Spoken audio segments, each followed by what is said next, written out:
Bharatiya Janata party के लिए और हमारी भारतीय जनता पार्टी की छत्तीसगढ़ की सरकार के लिए ऐतिहासिक दिन है। जनता ने आशीर्वाद दिया है, साथ समर्थन दिया है, विष्णुदेव सरकार जी के प्रति अपना समर्थन जताया है, नरेंद्र मोदी जी के प्रति अपना समर्थन जताया है। मन में आसानी से बैठ जाती है कि जो सरकार में है वो हमारे लिए बेहतर काम कर सके। सरकार की तरफ से बड़ा खेला हुआ है।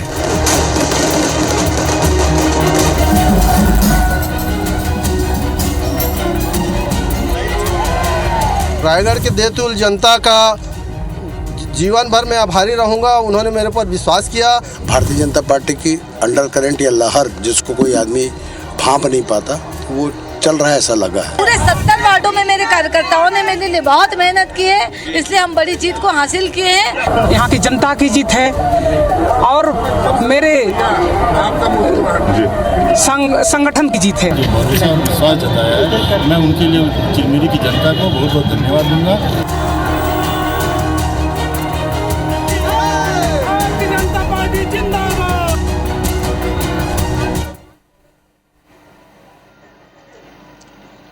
तो आप लगातार IBC 24 पर 15 तारीख को आने वाले रिजल्ट का जो इंतजार कर रहे थे, सबसे तेज और सटीक नतीजे हमने आपको दिए और अब सबसे बड़ा विश्लेषण समग्र दिन का इस पूरे चुनावी रिजल्ट का विश्लेषण लेकर हाजिर हैं। अगले 1 घंटे में दिग्गज नेताओं के साथ, विश्लेषकों के साथ, एक्सपर्ट के साथ ये समझने का प्रयास करेंगे कि इस जनादेश में, जिसमें साफ दिख रहा है शहर शहर खिला हुआ कमल, साए साए जनादेश, आखिर जीत के फैक्टर्स क्या रहे, हार की वजह क्या रही। बड़े नेताओं, क्षत्रपों के इलाकों में कुछ जो चर्चाएं थी उन पर हमने बातचीत कर ली, लेकिन अब पूरी तौर पर जो रिजल्ट आया है इसे एनालिसिस करने का वक्त है। मैं पुनीत पाठक हूं और इस वक्त स्प्री वॉक मरीन ड्राइव के स्पेशल लाइव स्टूडियो से आपके साथ जुड़ा हुआ हूं।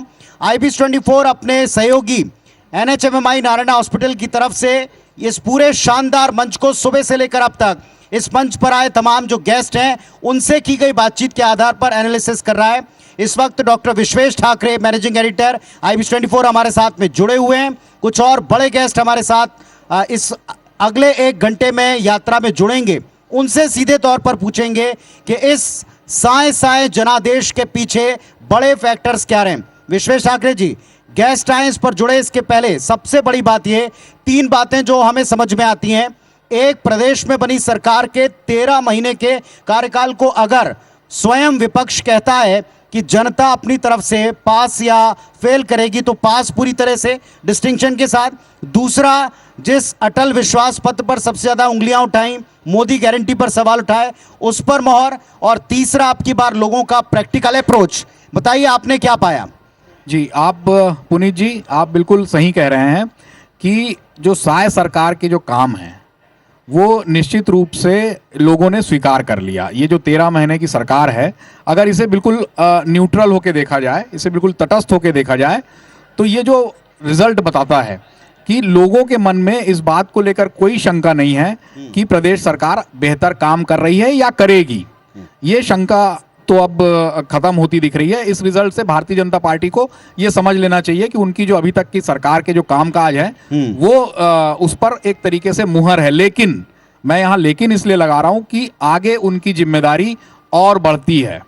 और इसमें जो सबसे बड़ा फैक्टर है वो ये है कि आप ये मत समझिए ये पूरी की पूरी जीत भारतीय जनता पार्टी की है, ये कांग्रेस की हार भी है, क्योंकि मैं इस पर हम बातचीत करेंगे। और इस वक्त हमारे साथ प्रदेश के उप मुख्यमंत्री अरुण साव जी, जिन्होंने पार्टी की कमान 2023 से अपने हाथों में थामी हुई थी, वो इस वक्त जुड़ गए।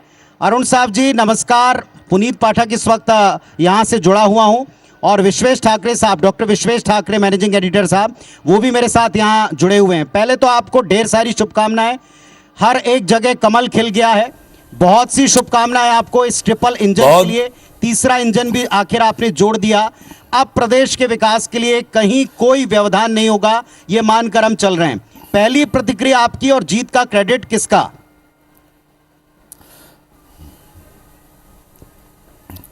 पुनीत जी, विश्वेश ठाकरे जी, आप दोनों का बहुत धन्यवाद। वास्तव में अभी मैं सुन रहा था विश्वेश ठाकरे जी की बात। उन्होंने कहा कि 14 महीने की जो हमारी सरकार है उसके काम पर जनता की मुहर है। पिछले 14 महीने में जो हमने एक विजन के साथ नगरीय निकायों को विकास की ओर ले जाने का काम किया, 5 साल में जो दुर्दशा थी उस दुर्दशा से बाहर निकलकर, और वो भी राजनीति में जो बड़ा मन दिखाकर काम करने का होता है। जब नगरीय प्रशासन विभाग की मैंने जिम्मेदारी संभाली और माननीय विष्णुदेव साय जी ने मुझे ये जिम्मेदारी दी, और तब अधिकांश नगरीय निकायों में कांग्रेस की सरकार थी, महापौर अध्यक्ष कांग्रेस के थे, लेकिन विकास के लिए उन निकायों को राशि देने में हमने कोई कोताही नहीं बरती और बल्कि बुला बुला कर राशि स्वीकृत की ताकि शहर का विकास आगे बढ़ सके।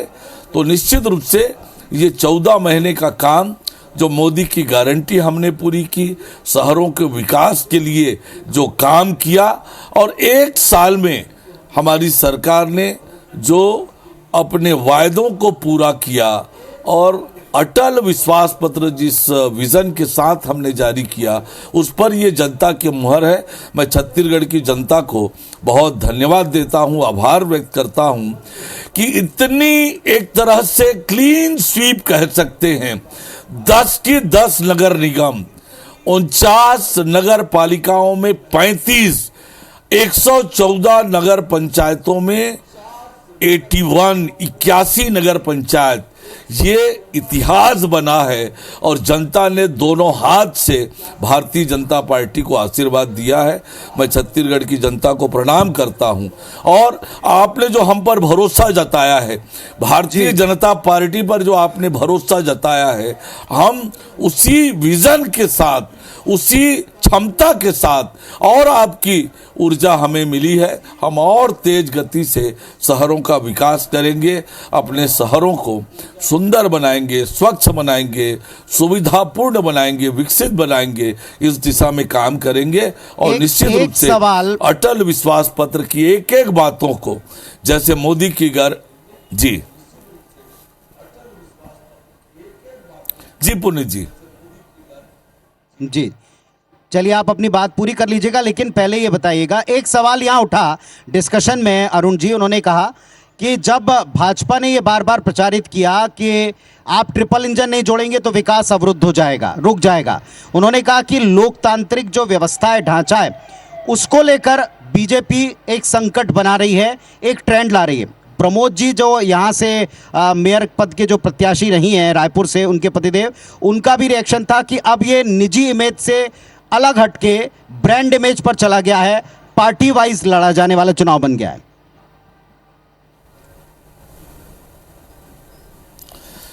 देखिए पुनीत जी, पार्टी वाइज चुनाव तो था ही, सिंबाल से चुनाव था।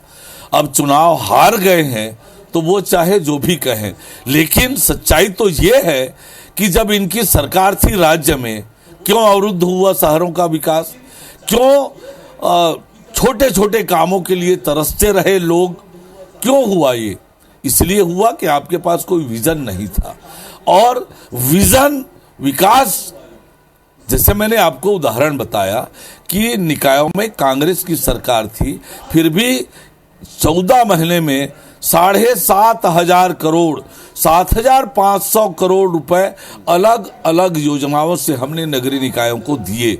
और ये विकास की राजनीति हम करते हैं, उसका परिणाम है। विकास में हम राजनीति नहीं करते, पर कांग्रेस ने जिस प्रकार से हमेशा राजनीति की है विकास के मामले में भी, पर विकास कभी किया नहीं। और इसलिए ये बातें वो आज बनाने की कोशिश कर रहे हैं, लेकिन वास्तविकता ये है कि ट्रिपल इंजन की सरकार हो गई और ट्रिपल इंजन की सरकार से हमारे शहर तेज गति से आगे बढ़ेंगे।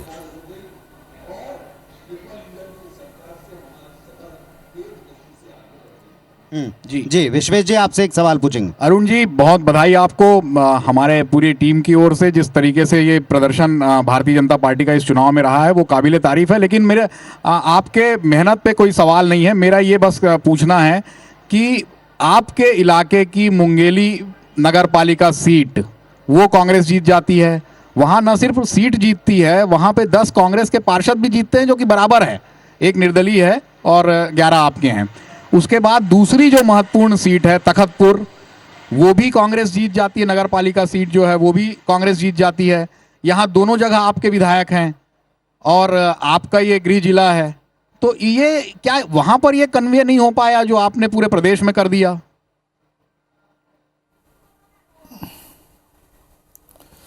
देखिए, चुनाव में, हर चुनाव में स्थानीय स्तर पर बहुत सारी बातें रहती है जिसके कारण चुनाव के परिणाम आते हैं। ये सही है कि तखतपुर और मुंगेली में भारतीय जनता पार्टी के अध्यक्ष के प्रत्याशी हारे हैं, पार्षदों की संख्या भी थोड़ी हमारी कम हुई है। इसकी विस्तृत समीक्षा करेंगे कि आखिर क्या कारण है, क्या चूक हो गई हमारी रणनीति में, हमारे काम में, और क्यों हम सरकार की बात को, सरकार की योजनाओं को, सरकार के कामों को ठीक प्रकार से जनता के बीच नहीं पहुंचा पाए। इसकी हम समीक्षा जरूर करेंगे। लेकिन बाकी के सारी निकाय भारतीय जनता पार्टी ने जीती है। मुंगेली जिले में लोरमी जीते, पथरिया जीते, सरगांव जीते, जरहा गांव जीते, बरेला जीते। केवल एक मुंगेली सीट हमारे अपेक्षा के अनुरूप नहीं रहा, थोड़े वोटों से हार गए। वैसे ही बिलासपुर जिले में केवल 2 निकाय हम हार गए, जीत नहीं पाए, तखतपुर और बोधरी। लेकिन वहां की हम समीक्षा करेंगे कि आखिर किन कारणों से ये परिणाम आया है। पर ओवरऑल हम देखें, साहब जी, हमें लगता है कि शायद आपसे 100% रिजल्ट की उम्मीद अच्छा आप विपक्ष भी करने लगा है, इसलिए ये जो इक्का दुक्का सीटें छूट गई हैं, संभवतः इसको लेकर उनके ये सवाल रहे। शुभकामनाएं आपको देता हूं, आपने वक्त निकाला हमारे साथ, इसके लिए मैं आपको ढेर सारी शुभकामनाएं फिर देता हूं और उम्मीद करता हूं कि बड़ी तेज गति से ये तीनों इंजन काम करेंगे। हाँ जी, बिल्कुल, बहुत धन्यवाद पुनीत जी, आप सबका बहुत धन्यवाद। हमारे साथ में यहाँ पर एक पैनल जुड़ा हुआ दिखाई दे रहा है। पंकज शर्मा जी हमारे साथ जुड़ गए हैं, कांग्रेस पार्टी के बड़े ही वरिष्ठ नेता हैं और एक लंबी लेगेसी को आप संभाल रहे हैं। पुरंदर मिश्रा जी रायपुर उत्तर से विधायक महोदय हमारे साथ जुड़ चुके हैं। पुरंदर जी, ढेर सारी शुभकामनाएं। जिस तरह की विराट जीत आप लोगों ने जैसे कमल खिलाया हर एक जगह, तो उम्मीद करते हैं कि इस जीत को लेकर के आपने एक आकलन भी किया होगा, असेस भी किया होगा। अरुण साहब जी को अगर आप सुन पाए, कुछ जगह छूट गई, ये उम्मीद के मुताबिक है, 100% आप इसको मानते हैं या लगता है कि और भी इसमें जुड़ सकता था? देखिए, यदि विपक्ष नहीं रहेगा तो हम काम में ढिलाई कर पाएंगे। विपक्ष का होना जरूरी है, तभी हम काम को ज़्यादा श्रेयस्कर करके जनता के सामने पेश कर पाएंगे। इसलिए कुछ छोड़ के रखें हम लोग। यदि प्रयास रहता तो वो भी जीतते, लेकिन पुराने जमाने में लोग कहते थे कि विपक्ष होना जरूरी है ताकि प्रजातांत्रिक जो चरित्र है वो मजबूत होता है। रायपुर से शुरुआत करेंगे। इतनी विराट जीत, यहाँ 1.5 लाख के आसपास की जीत जहां हुई हो, और इसके अलावा ये माना जा रहा है कि 27 साल के बाद ये जो सूखा खत्म हुआ और इस अंदाज में हुआ, इसका श्रेय आपको किसको आप देना चाहेंगे? ये श्रेय की बात मैं इसलिए करता हूं कि फैक्टर क्या रहे आपके मुताबिक जीत के? प्रदेश में बदली सरकार, देश में मोदी जी का राज, मोदी जी वाली गारंटी, आपका अपना घोषणा पत्र, या फिर सांगठनिक ताकत जिसके बलबूते आप लोग हमेशा हर चुनाव को सीरियसली लड़ते हैं? देखिए, हमारा जो पार्टी का दिया हुआ नारा है, सबका विकास, सबके साथ, सब थोड़ा माइक पास कर लीजिए, सबसे विश्वास, हाँ जी, ये सब जो नारा है उसी का फलीभूत है।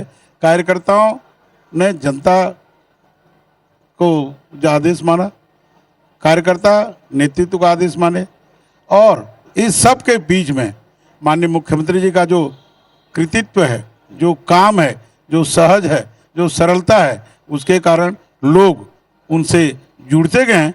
और सबसे बड़ा, हमने विधानसभा में 45% वोट पा करके जीता, और जब लोकसभा आया हमारा 52% हो गया। तो हमारा काम कहीं ना कहीं सकारात्मक रहा, नहीं तो वोट परसेंटेज बढ़ते नहीं। हमने बाई इलेक्शन लड़ा दक्षिण का, हमारा वोट बढ़ा। अभी हम लड़े हैं, हमने 70 में से 61 पार्षद हमारे जीत के आए हैं, और मेरे ख्याल से एनालिसिस नहीं किया हूँ, करूँगा कि वोट परसेंटेज भी हमारा बढ़ा होगा। और 15 साल से जो कांग्रेस का जो हाल है वो आपसे छुपा। मुझे अभी एक्चुअली आपको देख करके याद आया कि 2023 का जब नतीजा था और हम बैठे थे बूढ़ा तालाब पर, तब सबसे पहली रिएक्शन आप ही की हमने ली थी जब आप लोगों की जीत हुई। इसके बाद लोकसभा के बाद में भी आप उस समय मौजूद थे रिजल्ट वाले दिन, और आज आप हैं। लेकिन अब जैसा ये कहा जा रहा है कि ये जो मैंडेट आया है वो दरअसल कुछ जगहों पर कांग्रेस को सत्ता से बाहर करने को लेकर है, तो थोड़ी पंकज जी की प्रतिक्रिया इसमें बनती। पंकज जी, क्या ये चिंता की बात नहीं कि अब ये कहा जा रहा है कि जनता ने बीजेपी को जिताया और इससे कहीं अधिक कई स्थानों पर कांग्रेस को सत्ता से बाहर किया, ये मैसेज क्यों? देखिए, सबसे पहले तो बड़ी विनम्रता के साथ मैं इस जनादेश को स्वीकार करता हूं। बहुत बहुत बधाई हमारे भाजपा के काबिल मित्रों को। लेकिन कहीं ना कहीं ये अंदेशा ज़रूर है कि ये जो सफलता मिली है, भाजपा ने सफलता अपने काम के बजाय कुछ चोरी किए हुए विषयों से हासिल की है। क्या आधार है जैसा इसका? कि इस चुनाव में हम लोगों ने देखा, मातारी वंदन योजना के फॉर्म भरवाए जा रहे थे, प्रधानमंत्री आवास के फॉर्म भरवाए जा रहे थे। ये प्रलोभन जो मतदाताओं को दिया जा रहा था, इससे ये बात स्पष्ट है कि भाजपा को अपने काम के बजाय इन सारी लुभावनी बातों पर अधिक विश्वास था, और कहीं ना कहीं चुनाव आयोग के चुनाव आचार संहिता का उल्लंघन भी था। और मुझको ये लगता है कि ये जो जीत मिली है, ये कांग्रेस को हटाने के लिए जीत नहीं है, ये चोरी की हुई जीत मैं मानता हूँ इसको। लेकिन क्या अभी हमने जितने भी कांग्रेस नेताओं से बात की पंकज जी, निचोड़ अगर हम निकालना चाहें, एक कहते हैं कि ईवीएम ने जिता दिया, दूसरे कहते हैं षड्यंत्र करके आपने हमको सत्ता से हटा दिया, आप कह रहे हैं कि दरअसल ये चुराया हुआ मैंडेट है।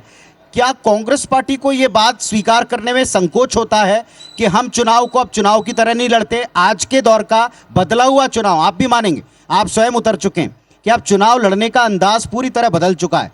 क्या नया अंदाज को आप अपना नहीं पा रहे? देखिए, छत्तीसगढ़ का ये ट्रेंड रहा है कि जिस पार्टी को भी विधानसभाओं में सफलता मिलती है, लोग उन पर विश्वास करते हैं और निकाय चुनाव में उनको पूर्णतः सफलता मिलती है। जैसे मैं आपको बता दूं, 2018 में हम विधानसभा में बहुत शानदार जीत के साथ हम आए, भाजपा का लगभग सुपड़ा साफ हुआ। उसके बाद हम सारे नगर निगम को हमने जीता।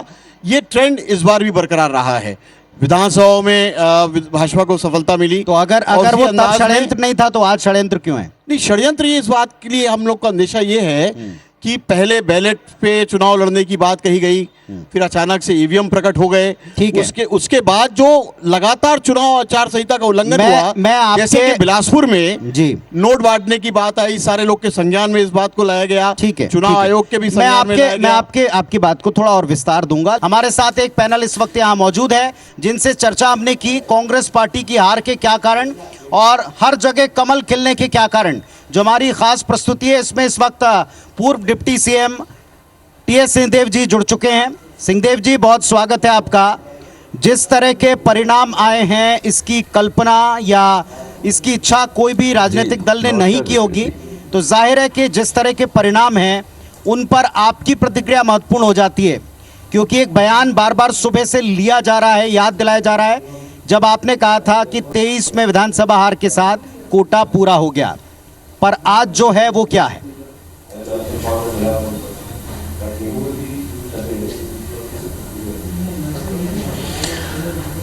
मुद्दे अलग हो जाते हैं। मुझे नहीं लगता कि इस चुनाव में था उसकी बात अब सामने आई है। नया चुनाव है, नए मुद्दे हैं। 2023 का सिलसिला 2023 तक रुक गया है, ये ऐसा मुझे महसूस हो रहा है। और अभी की जो बातें हैं, वर्तमान की सरकार है, पिछली बार कांग्रेस की सरकार थी, हमने देखा 14 की 14 नगर निगम कांग्रेस जीती। इस बार 10 नगर निगमों का चुनाव हुआ, 10 की 10 भारतीय जनता पार्टी जीती है। जीतने वालों को बधाई। और साथ में ऐसा प्रतीत हो रहा है कि मतदाता, और विशेष करके वो मतदाता जो कमिटेड वोटर ना तो कांग्रेस के हैं ना भाजपा के हैं, जिनको हम बीच में देखते हैं एक बड़ी संख्या 30-40% या ज्यादा, वो निर्णय इस बात को लेके ले रहे हैं कि जो सत्ता में है सरकार, उसके लोगों को हम जिताएं तो हमारे वार्ड मोहल्लों में ज्यादा काम होगा। मुझे लगता है कि एक प्रमुख कारण ये है। बाकी अपनी अपनी मेहनत रहती है और बातें रहती हैं, वो अपनी जगह है, साधन संसाधन ये सब भी अपनी जगह है, परिसीमन इत्यादि ये सब प्रक्रियाएं हैं अपनी जगह हैं। लेकिन मूल जो मुझे लगता है कि निर्णय के पीछे ये सबसे बड़ा कारण शायद यही है।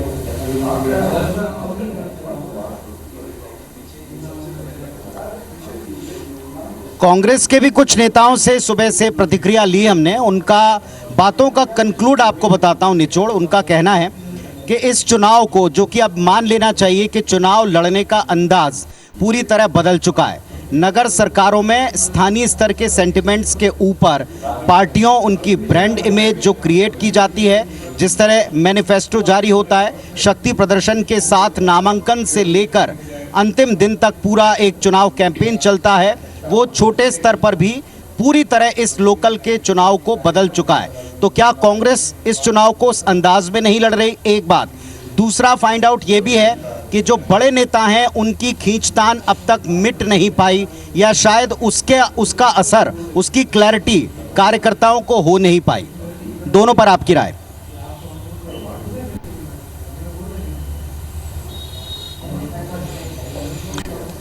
मुझे नहीं लगता है कि स्थानीय चुनावों में राष्ट्रीय दल या अन्य पार्टियों का वो महत्व होता है जो या तो लोकसभा या विधानसभा के चुनाव में होते हैं। और इस चुनाव में भी मैं नहीं मानता कि उसका ऐसा प्रभाव है, उसके मैनिफेस्टो का ऐसा प्रभाव है कि मतदाताओं पे इतना गहरा प्रभाव पड़ता होगा जैसा कि लोकसभा या विधानसभा में पड़ता है। इन चुनावों में अगर आप देखेंगे तो कहीं ज्यादा महत्व या वजन पार्षद का पड़ता है, जो व्यक्तिगत एक पार्षद के क्षेत्र में उम्मीदवार कैंडिडेट के रूप में अपने संबंध हैं, उन अपनी बातें हैं। और आप तुलना भी करके देख लीजिए कि पार्षदों को कितने वोट मिले, वहां पर अध्यक्ष को कितने वोट मिले, आपको एक जैसा नहीं दिखेगा। पार्षदों में जैसा है, कहीं पर हो सकता है मेयर को भी उसके आसपास या अध्यक्ष के उसके आसपास वोट मिल रहे हो, वरना काफी अंतर आपको दिखेगा। तो अगर मुद्दे होते तो मेयर को अगर एक वोट मिलता, पार्षद को भी एक ही वोट मिलता। अगर मेयर को 1000 वोट मिले हैं तो पार्षद को भी 1000 वोट मिलते। आप पूरे चुनाव में देख सकते हैं, ऐसा कहीं नहीं है। और इन चुनावों में ये बातें स्थान रखती हैं, लेकिन उनका वो महत्व नहीं रहता जो या तो विधानसभा या लोकसभा में रहता है। और जहां तक तालमेल की बात है, मैं कांग्रेस की तरफ से ही कह सकता हूं कि अपवाद के रूप में 5%, 10% जगहों में ऐसा हुआ हो कि टिकट वितरण में ग्रुप की बात या किसी व्यक्ति की बात वजन कर गई हो, टिकट मिल गया हो। बट 90-95% जो बातें थी वो पूरे समन्वय से हुई। और हार और जीत हमको स्वीकार करना चाहिए कि हम मतदाताओं के विश्वास को अभी नहीं जीत पाए। अन्य कारण मैं उतना स्थान नहीं देता। जी जी जी जी जी बाबा मेरे दो सवाल हैं। एक तो ये सवाल बड़ा तैर रहा है कांग्रेसियों के बीच में ही, ये है कि जो जिस एकजुटता के साथ चुनाव लड़ना था वो नहीं लड़ा गया। इसका एक जो उदाहरण दिया जाता है कि सचिन पायलट जो कि प्रदेश प्रभारी हैं, वो एक भी बार यहाँ पर नहीं आए। जिस तरीके से रैलियाँ, रोड शो करने थे, जो होना था, एक एकजुटता दिखनी थी पार्टी में, वो नहीं दिखी।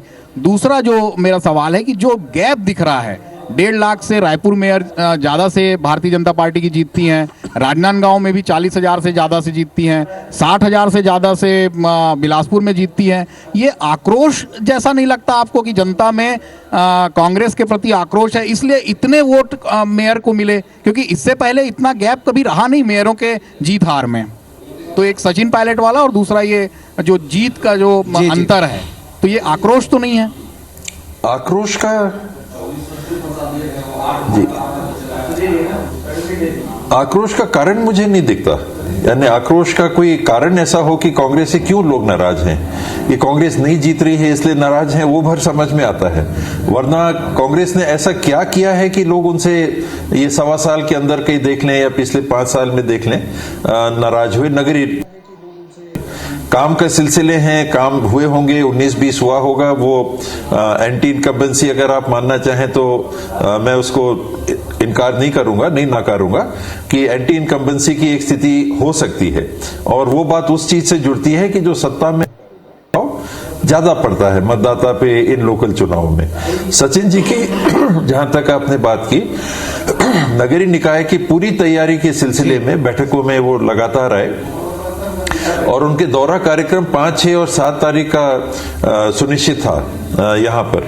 और उसी दरमियान दिल्ली के चुनाव जो हो रहे थे, उसके चलते उनके कार्यक्रम को होना पड़ा। राहुल जी की तबीयत बीच में खराब थी और स्टैंड बाय उनको भी कहा गया कि नहीं आप यहां समय दीजिए, दिल्ली के लिए समय दीजिए।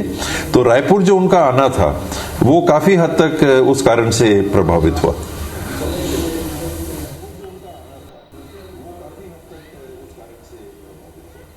चलिए, मैं आपको बहुत सारा शुभकामनाओं के साथ धन्यवाद देता हूं। जो जनादेश है हर किसी को स्वीकार करना होता है, लेकिन ये बात कांग्रेस को ही स्वयं शायद पूछनी होगी लोगों से कि क्या कांग्रेस के प्रति कोई गुस्सा है, ये एंटी इनकम्बेंसी मात्र है या अन्य वजह। बहुत बहुत धन्यवाद आपका हमारे साथ जुड़ने के लिए।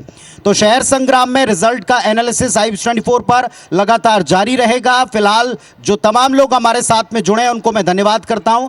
स्प्री वॉक मरीन ड्राइव से इस लाइव स्टूडियो से IBC24 ने जो शहर संग्राम आप तक पहुंचाया, उसमें हमारे जो आज के साथी रहे हैं NHMMI नारायणा हॉस्पिटल, उनकी तरफ से भी हम धन्यवाद देते हैं अपने तमाम दर्शकों का।